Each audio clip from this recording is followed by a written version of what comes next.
আমি বারবার বলতেছি প্রতিটা প্রাণী পলিটিক্স করে, প্রতিটা পিঁপড়াও রাজনীতি করে, তাদের সুসংগঠিত ভাবে যায়।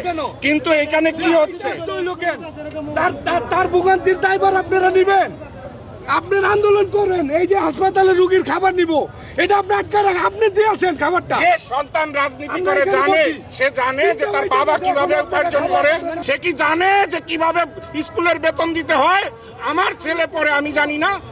আমাদেরকে এইভাবে ভোগান্তির মধ্যে ফেলে দিয়ে আপনারা রাজনীতি করেন, আপনারা আন্দোলন করেন, সংগ্রাম করেন। একটা মেসেজ তো দিবেন ভাই, একটা মেসেজ তো দিবেন যে আপনার কালকে বন্ধ থাকবে রাস্তা, কালকে কেউ চলতে পারবেন না, আসতাম না এখানে।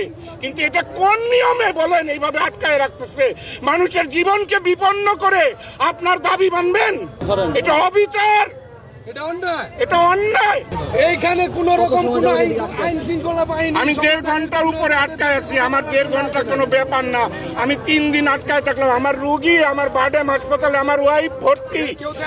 আমি একদিন যদি ভুল করি, তারপরে শোনেন না, রোগী ভর্তি হলেই হয় না। আজকে যদি আমি রোগী রিলিজ না করতে পারি, আমার কালকের বিল দিতে হবে আবার। আমি মানসিক ভাবে ক্ষতিগ্রস্ত হচ্ছি, শারীরিক ভাবে ক্ষতিগ্রস্ত হচ্ছি, অর্থনৈতিক ভাবে ক্ষতিগ্রস্ত হচ্ছি। হাসপাতাল থেকে আজকে রিলিজ না করতে পারলে কালকেও হাসপাতালে আমাকে বিল দিতে হবে। একটা মানুষের শুধু একটা ক্ষতি না, মানসিক ক্ষতি, শারীরিক ক্ষতি, অর্থনৈতিক ক্ষতি হচ্ছে এই আন্দোলনে। আমি যদি ভুল বলে থাকি আপনারা বলেন, আমার কথা কি ভুল?